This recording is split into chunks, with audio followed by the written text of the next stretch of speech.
سرور کائنات صلی اللہ علیہ وسلم کو جگانا مناسب نہ سمجھا، لوگوں نے نماز جنازہ پڑھا، اس کو دفن کر دیا۔ حضور نے صبح پوچھا مجھے خبر کیوں نہیں دی؟ بڑے جنازے ہو کے گزر گئے، بڑے لوگ تھے جو چلے گئے، لیکن یہ کتنی نصیبوں والی ہے کہ حضور نے فرمایا مجھے بتایا کیوں نہیں؟ اب مجھے بتاؤ او یارو، ذرا غور کرنا، ساری دنیا گنبد خضرا پر، ساری دنیا حضور کی بارگاہ میں سلامی دینے، اور میرے نبی کریم صلی اللہ علیہ وسلم نے کیا فرمایا؟ فرمایا مجھے بتاتے نہیں اس کی قبر کہاں ہے؟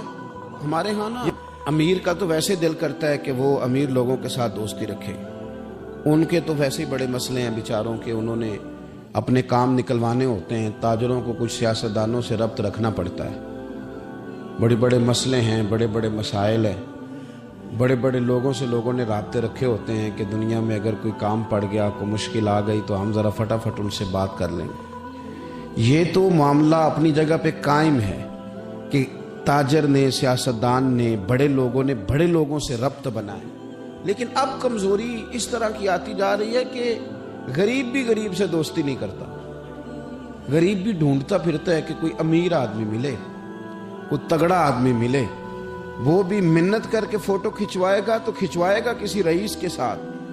غریب بھی پسند نہیں کرتے کہ ہم غرباء کے ساتھ پیار کریں۔ ہمارے دائیں بائیں بہت سارے ایسے لوگ ہوتے ہیں جو کمزور ہوتے ہیں، اور میں نے دیکھا ہے کہ زندگی میں تو خیر کرنا دور کی بات ہے، جنازے تک میں لوگ نہیں جاتے۔ اس میں بھی دیکھتے ہیں کہ کوئی امیر آدمی ہو تو پھر ذرا دوڑ کے، کوئی سیاسی قد کاٹ والا ہو تو سارے آگے بڑھ بڑھ کے چہرے دکھاتے ہیں، اس کے بچوں سے ملتے ہیں کہ صاحب میں آیا ہوا ہوں، میرا ذرا خیال کرو، میں پہنچ گیا ہوں۔ وہ خیال کرتے ہیں کہ ہم پہنچ جائیں، ہماری شرکت جو ہے وہ شمار کر لی جائے۔ تو میرے عزیز، اکثریت ہم نے یہ دیکھا ہے کہ غریب کی تو نماز جنازہ کا مسئلہ آ جائے نا، غریب کی جو کہ سادہ آدمی ہے، کوئی سیاسی سماجی قد کاٹ، تو جنازے تک لوگ خیال نہیں کرتے۔ حالانکہ میرے نبی پاک علیہ السلام نے تو فرمایا جنازہ ایک مسلمان کا دوسرے مسلمان پر حق ہے، اس میں کوئی آپ کا سماجی رابطہ ہونا ضروری نہیں، کوئی سیاسی قد کاٹ ہونا ضروری نہیں، یہ تو ایک مسلمان کا دوسرے مسلمان پر حق ہے، اور حق اچھے طریقے سے ادا کرنے کی کوشش کرنا چاہیے۔ حدیث پاک سنی، حضرت ابو امامہ بن سہل بن حنیف رضی اللہ تعالیٰ عنہ حدیث کے راوی ہیں۔ اس حدیث کو امام نسائی رحمۃ اللہ تعالیٰ علیہ نے نقل کیا ہے۔ ارشاد فرماتے ہیں کہ اطراف مدینہ کے گاؤں میں سے ایک عورت بیمار ہو گئی، مدینہ کے ارد گرد گاؤں تھے، ان میں سے ایک عورت بیمار ہو گئی، بڑی مفلس تھی، غریب عورت تھی۔ نبی پاک صلی اللہ علیہ وسلم نہ اکثر اس کے بارے میں دریافت کرتے کہ بتاؤ اس بوڑھی اماں کا کیا حال ہے۔ ہمارے ہاں بھی خبریں آتی ہیں اخباروں میں، پوچھا جاتا ہے، لیکن کب؟ جب کسی بڑے آدمی کو کھانسی بھی لگ جائے، فلاں صاحب کو زکام ہو گیا اور ان کو فوری طور پر فلاں جگہ منتقل کر دیا گیا، اور سیاسی اور سماجی سرگرمیاں انہوں نے معطل کر دی، تو یہ خبر سب جگہ بریک ہوتی، اس کو فوری طور پر آگے بڑھانے کی کوشش کی جاتی۔ ایک غریب عورت ہے، مدینے کی نہیں، مدینے کے اطراف میں جو گاؤں ہیں ان گاؤں کے رہنے والی ہے، اور اس کے نصیب دیکھو، اس کا مقدر دیکھو، ہر جگہ مدینے والے محبوب کے تذکرے۔ وہ کتنی نصیبوں والی عورت ہے جس کے بارے میں حضور کئی دفعہ پوچھتے کہ اس بیمار کا حال بتاؤ۔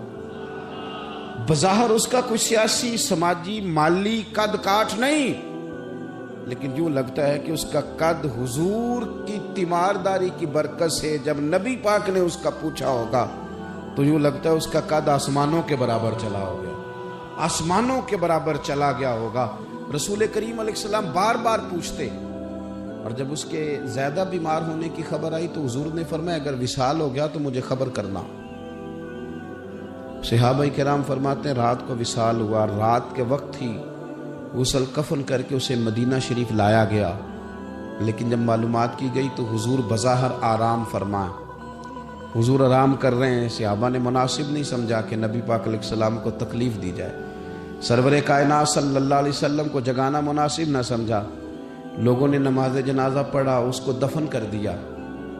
حضور نے صبح پوچھا مجھے خبر کیوں نہیں دی؟